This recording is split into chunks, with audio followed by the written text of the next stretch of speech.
Jennifer's Body came out over a decade ago to lukewarm reviews, but since then it's garnered sort of a cult following. And it's just a really fun-ass and kind of unique horror movie, if you ask me. So, let's review Jennifer's Body.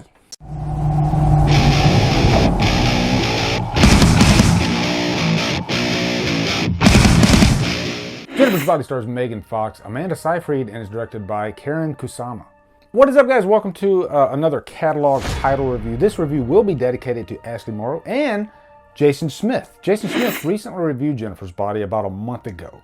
And I may or may not have been inspired by his review. Even though I haven't watched his review, I saw that he did review the movie. And I had been listening to the soundtrack after.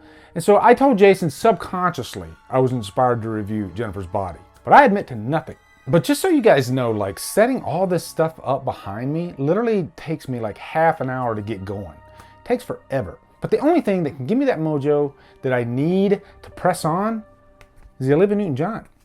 And thank you, Beth S., for sending this to me, because I listen to this like constantly before I review now. It's probably in my top 5 vinyls that I listen to before I record. And Olivia Newton-John goes perfectly with Jennifer's Body, so kismet. But anyway, first off, quick plot synopsis. Jennifer's Body is a very unique horror movie. At the beginning of this movie, Amanda Seyfried, she plays Needy. She's in this mental ward. And right away, that Diablo Cody dialogue just leaps right out in your face. And she's a kicker.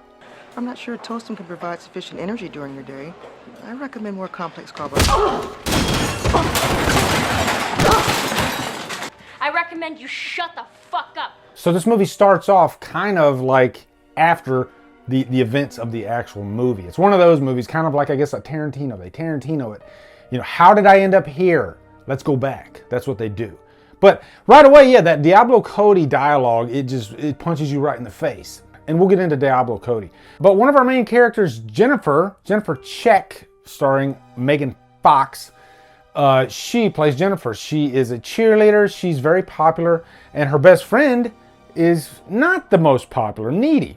And I think this does happen sometimes. So I'm kind of glad that they chose to approach teenagers in this sort of fashion, because a lot of times in these movies, everybody's broken up into different sections. You know, your jocks, your nerds. They usually are all together in the movies. But sometimes they kind of bleed over into each other. And that's really what Needy and Jennifer are. And they're two very different people, actually, because Needy is a little bit more repressed, whereas Jennifer, she pretty much says what she wants. She's not the brightest, and she's selfish. She's just a really selfish friend. And they live in this town called Devil's Kettle, and it's named after this waterfall, which after my research, I realized that this is an actual waterfall in Minnesota called Devil's Kettle. And there's like this sinkhole in the middle. That's real. I didn't even realize that was real. They got nothing to do, so they end up going to this club, this little club where this band comes and performs. And this scene is probably one of my favorite scenes in the movie, because Adam Brody is comedy genius.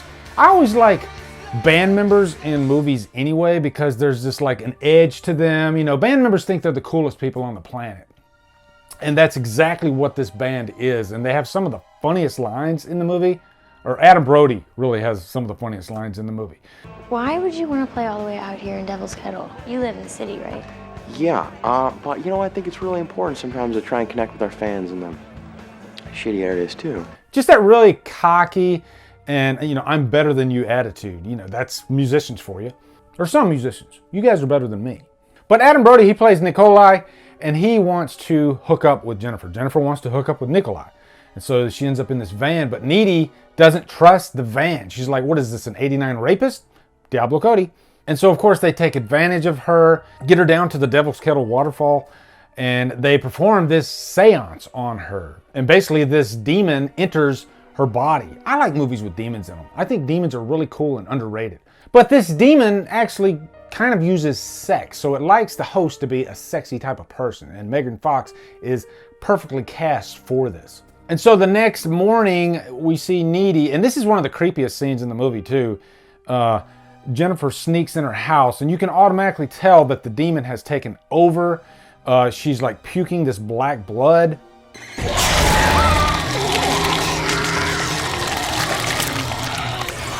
And she kind of seduces Needy throughout the movie. She seduces everybody, but she doesn't kill Needy, or she doesn't want to kill Needy. She wants to kill any hot-blooded male that she comes across because she has to do that to survive.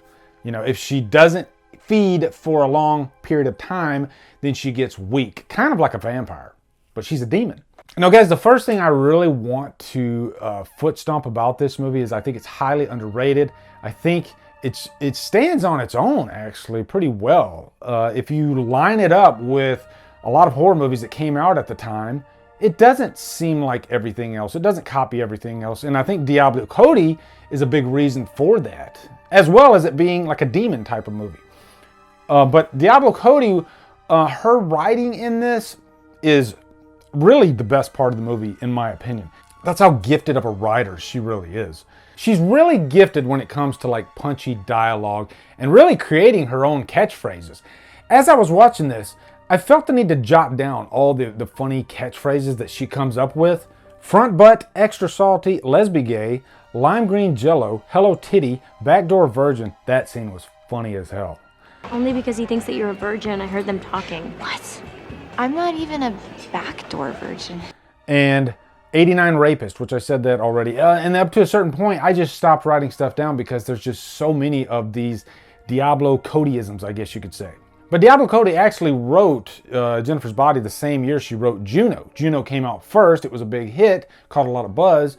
And so that paved the way for Jennifer's Body to come along. Diablo Cody's actually a really big horror fan, but she ended up getting in the door writing, more like dramedy type material. But you can tell she's a horror fan because there's just a lot of great horror stuff in this. This is a really bloody movie, actually, too. And it's a perfect horror comedy. Let's talk about Megan Fox, okay? Because Megan Fox really does get the funniest lines in the movie. I don't think Megan Fox is the greatest actress out there. I don't. I think she's propped up in this movie wholeheartedly by Diablo Cody. I think she does a fine job delivering the lines. She's okay. But I honestly think Amanda Seyfried is the real actor here. I think she actually does a great job as Needy. I think she has a lot more to play with in terms of range. Needy is a character that goes through a lot of different emotions throughout this movie, because Jennifer, she's pretty much the same type of character throughout the movie, even when she's a demon and when she's not a demon. But like I said, Needy is just a much more complex character, I think. And she really is kind of reacting to everything that's going on around her throughout. Now, one thing that makes Jennifer's Body work so well, too, is it's made up of a lot of really badass scenes, really cool scenes, really titillating scenes, I guess. One of the most famous scenes, of course, is like the lesbian scene in the movie, which is kind of risque for just a straight up horror movie. You don't usually see stuff like that. I'm not saying horror movies hold back, not at all. They're known for being upfront and in your face, but you usually don't see like lesbian scenes, like especially like kissing and all that stuff in horror movies. They have other things to cover. But also one of the really cool scenes is when Jennifer is seducing this football player, and I just love the way that scene is directed. You have this awesome song by It Dies Today.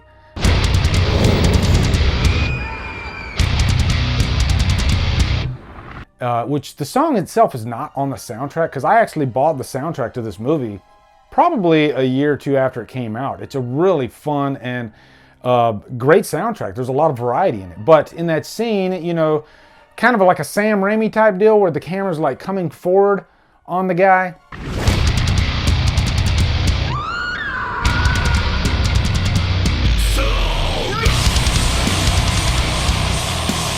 And then, of course, she does her thing in the woods, kills the guy. But then the scene followed directly after that is her swimming in that lake.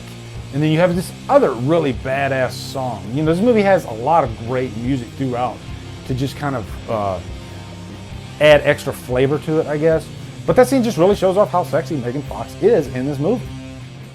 That's pretty much a big reason why Megan Fox got this part. She was the sexy girl in Transformers, and I know Blake Lively was in line to play this part, but I think Megan Fox was the perfect person to play Jennifer.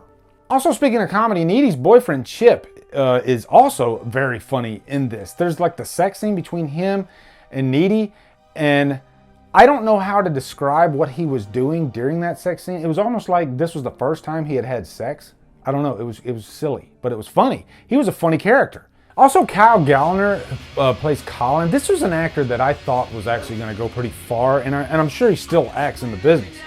But if you remember, he was in this movie, followed by the Nightmare on Elm Street remake, and I actually liked him in the Nightmare remake. I liked him in this, even though he plays pretty much the quintessential goth type of character. But, you know, the scene where Jennifer seduces him and brings him up into that, like, abandoned house. And that scene is really for the horror fans. You know, it has, like, a lot of those cool, like, shadows and stuff. Like, when she's eating him, you don't see her. You see, like, the shadow of her on the wall, which was really cool. Also, the scene's lit very well, you know, like with the candles and everything. Looks like a seance or something like that. But it's just a really fun scene. But really, at the end of the day, Jennifer's Body, it's about friendship. You know, it's about this friendship between Needy and Jennifer. And, you know, all the different obstacles they go through. It doesn't matter that Jennifer's a demon. What matters is that they're friends. And ultimately, at the end of the movie, because of Jennifer's selfishness, again, doesn't really matter if she's a demon, the friendship ends. And Needy has to kill her. And I really love the ending of this movie, too. After Needy kills her, she gets bitten by Jennifer, and so she gets some of the powers that Jennifer did. And so it leaves it wide open for a sequel. And if this movie would have done well at the box office, it would have been cool to get a sequel. Because I know Amanda Seyfried was actually pretty proud of this role. She enjoyed doing the role, as well as Megan Fox. So I don't know if they could have brought back Megan Fox, but it would have been cool. But I would have loved to see a second movie with, you know, Needy. You know, because now that Needy has the powers, and would Needy's powers be the same? Like, would she need to feed constantly? Because all she was subjected to was a bite. So I don't know if it would have affected her the same way as it affected Jennifer. But ultimately, Jennifer's Body is just a really fun-ass movie, and it's one that I find myself throwing in quite a bit, actually. I've seen it quite a few times. It's just a really fun movie. I'm going to give it a high purchase worth, actually. I think it's highly underrated. And it's a great one to watch too, like around October time frame. It does have some like cool Halloween vibes to it and everything. I enjoy it. So in the comments, let me know you guys' thoughts on Jennifer's Body. Looking forward to hearing them. Also, be sure to come over to Killer Flicks, where we talk horror all day and every day. And on Fridays, we do Free For Fridays. Follow me at Drumdums on Facebook, Twitter, Instagram, and Letterboxd. Anyway, guys, thank you so much for watching. Have a great day, and Drumdum out. Through the trees, I will find you. 'Cause I'm still here breathing now.